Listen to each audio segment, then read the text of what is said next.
So here are some tips, and I'll be using the acronym culture. Now, our first letter is C, and that stands for call upon Jesus. The time is now because the Spirit of God is slowly being withdrawn from the earth. And Genesis tells us, Jesus said, God said, my spirit will not always strive with man. The work is wrapping up quickly, and pretty soon, those angels in Revelation 7 holding back those four winds of destruction will be released.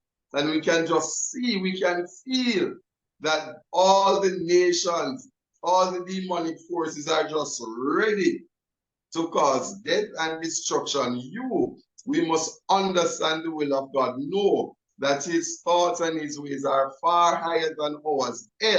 We must lust. Yes, it's sometimes good to lust, Ella Cameron.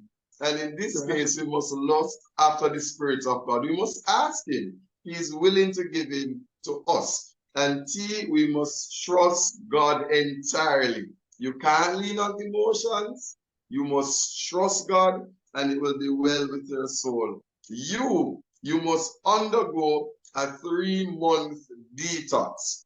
Now, it's always good to practice detox, but I would say initially go through a 3-month detox. It might be tough, but in this detox, you should have very little or no social media, limited phone calls. I want you to get up between 2:30 and 4 a.m. in the morning and spend at least 1 hour with God. That's what I want them to do. Elder Cameron, also avoid most of these movies, comedies, cartoons, and of course, spend time in nature and talk to God. Soak in the sea, walk barefoot, it's very good. R, it stands for repent. You have to throw away certain things. That is a key part of detoxing your soul.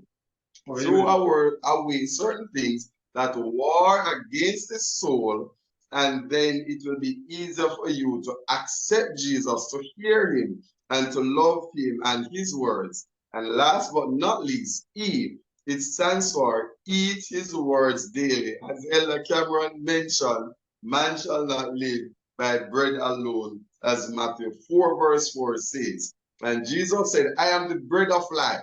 So if you want life, then you must eat Jesus spiritually, of course.